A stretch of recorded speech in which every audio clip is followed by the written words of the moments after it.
Ẹ̀yin èèyàn lé èwo lẹ ṣe o, ẹ káàbọ̀ sórí ètò yìí o. Èmi ọmọ yín Máṣọlá, mo kí yín káàbọ̀. Ṣé dáadáa la bá yín? Àwọn ará ilé ńkọ́? Ìyá gist tèní wọ́n ní Kábíyèsí, wọ́n ní wọn jẹun o. Wọ́n ní àfi tí ìyàwó àwọn Naomi tí wọ́n bá dáná fáwọn wípé àwọn ti miss oúnjẹ Queen Naomi so much. Ẹ̀yin èèyàn lé, èyí la gbọ́ òótá ní ká mú wá fún yín. If today is your first time on my channel, please can you go straight and press the notification bell so that whenever I post any gist you can get it. My name is Mashola. I normally speak Yoruba on my channel and sometimes English. To my whole subscribers, I say thank you. God Almighty will bless you. Okay. Lọ́wọ́ yín á máa lọ́wọ́ yín ò ní lọ ìsàlẹ̀ láíláí. Èmi ọmọ yín Máṣọlá.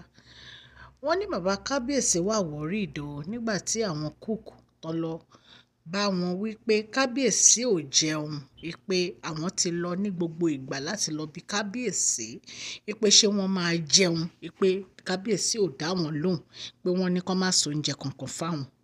Ẹ̀yin èèyàn lé, àbẹ́ẹ̀rí pé ìtúga báyìí. Wọ́n ní gbogbo àwọn ìyàwó, wọ́n ní wọ́n wà worried nígbà tí àwọn kúkú ní Kábíyèsí ní pé wọn ò gbọdọ̀ so oúnjẹ kankan fáwọn, ipá wọn ò jẹun. Ẹ̀yin èèyàn lé, níbo lọ̀rọ̀ yìí tún fẹ́ já sí báyìí? Wọ́n ní ṣàdédé ni bàbá Kábíyèsí pé Queen Naomi wípé kí Queen Naomi kan dáná fún Kábíyèsí. Wọ́n ní Queen Naomi yarí pé kí ló dé tí Kábíyèsí a máa ní káwọn dáná fáwọn, pé àwọn ò kí ń ṣe ìyàwó wọn o, wípé kí wọ́n fi àwọn sílẹ̀. Wọ́n ní bàbá Kábíyèsí ní kí Queen Naomi má ever sọ bẹ́ẹ̀, pé ọ̀nà ló jẹ́ fún Queen Naomi láti dáná fún Queen Naomi, wípé so kí Queen Naomi jọ, wípé kí wọ́n ṣe oúnjẹ yẹn. Wọ́n ní Queen Naomi yẹn dẹ̀ mọ́ pé wọ́n máa ń gbọ́ràn gan sí bàbá Kábíyèsí lẹ́nu. Immediately náà ni Queen Naomi bẹ̀rẹ̀ sí í ṣe oúnjẹ fún Kábíyèsí. Wọ́n ní Kábíyèsí dúró tí oúnjẹ yẹn fi dé ni. Wọ́n nígbà tí oúnjẹ dé, wọ́n ní bàbá Kábíyèsí ló gbé lọ sí palace. Wọ́n ní stepmom Kábíyèsí tẹ̀lé wọn. Wọ́n ní stepmom Kábíyèsí ló wá dish oúnjẹ yẹn fún Kábíyèsí. Wọ́n ní Kábíyèsí jókòó, wọ́n jẹ oúnjẹ yẹn. Wọ́n ní ọkàn wọn balẹ̀, wọ́n nínú wọn dùn. Ẹ̀yin èèyàn lé, ẹ̀yin náà mọ̀gbà tá ti wà lẹ́nu ọ̀rọ̀ Kábíyèsí àti Queen Naomi. Tá ń lọ síwájú, tá ń lọ sẹ́yìn, tá ń lọ síwájú, tá ń lọ sẹ́yìn. Èmi gan tí mò ń sọ̀rọ̀ ẹ̀, mi ì mọ nǹkan tí mo fẹ́ sọ. Mi ì mọ nǹkan tí mo fẹ́ ṣe. Torí ọ̀rọ̀ yìí mi ní parọ́, ó ń affect mi. Inú mi ò dùn bí ọ̀rọ̀ Queen Naomi ṣe ń lọ yìí. Ìdùnnú mi ní pé kí gbogbo nǹkan kó bọ́ sí bó ṣe yẹ kó bọ́ sí. Mo dẹ̀ mọ̀ pé Ọlọ́run Elédùmarè á ṣe. Ẹ̀yin èèyàn lé, Queen Naomi wọ́n mọ nǹkan tó ń ṣe, because àwọn náà lọ bẹ̀, àwọn náà mọ nǹkan tójú wọn rí nígbà tó ń lọ bẹ̀. Àwa tá à ń sọ̀rọ̀ yìí, àwa kò lè sọ̀rọ̀ ni, ṣùgbọ́n ẹni tí ìṣẹ̀lẹ̀ yẹn ṣẹlẹ̀ sí gangan, àwọn náà mọ nǹkan tán rí o. So that is why she's taking her time to go back to that palace. And she've already said pé àwọn ò lè ever bá àwọn olórí gbé, torí Queen Naomi ò ní agbájá, wọn ò lẹ́mi wàhálà, wọn ò rẹ́mi ẹjọ́, wọn ò rẹ́mi àròyé. Ẹ̀yin náà dẹ̀ mọ̀ bá ṣe máa ń gbọ́, every time la máa ń gbọ́ pé àwọn olórí ń bára wọn jà. Ṣé nǹkan tí Queen Naomi tán máa lọ fèsì nìyẹn?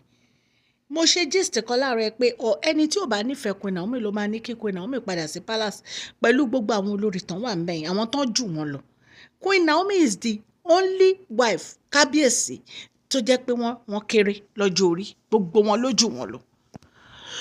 So ṣé nǹkan tán máa lọ fèsì nìyẹn? Ẹ̀yin èèyàn, ìtorí ẹ̀ ni mo fi ń wò pé ó better, kí Queen Naomi ní ọ̀pọ̀lọpọ̀ sùúrù. Gist kan wà tí mo fẹ́ ṣe fún yín tó yẹ pé a gbọ́ pé èèyàn kan sọ fún wọn pé kí wọ́n má rush o, pé kí wọ́n take time wọn, pé torí pé wọn ì tí ì parí nǹkan tó wá ṣe ní ọ̀dọ̀ Kábíyèsí. Oríṣiríṣi prophecy ló ń jáde. Prophecy lè tí mo sọ fún yín. Mo fẹ́ confirm gist yẹn kí n tó gbé jáde fún yín. so àwọn náà òjíṣẹ́ ọlọ́run làwọn náà, èèyàn ọlọ́run làwọn náà, ọlọ́run á ti máa bá wọn gan sọ̀rọ̀ fúnra wọn. So ẹ̀yin èèyàn lé sùúrù lọ̀rọ̀ yìí gbà. Ẹ dẹ̀ tún mọ̀ pé ọmọ wà láàrin wọn. Ibi tí ọmọ bá ti wọ̀, relationship tí ọmọ bá ti wọ̀, èèyàn máa ń ní sùúrù láti gbé ìgbésẹ̀ ni. Ọlọ́run Elédùmarè á wà pẹ̀lú Queen Naomi. Ọlọ́run Elédùmarè á wà pẹ̀lú Kábíyèsí. Àti Tádéníkáwò ní àṣẹ Ọlọ́run. Gbogbo ọwọ́ ayé, ọwọ́ ọ̀tá kò ní ká wọn o ní àṣẹ Ọlọ́run.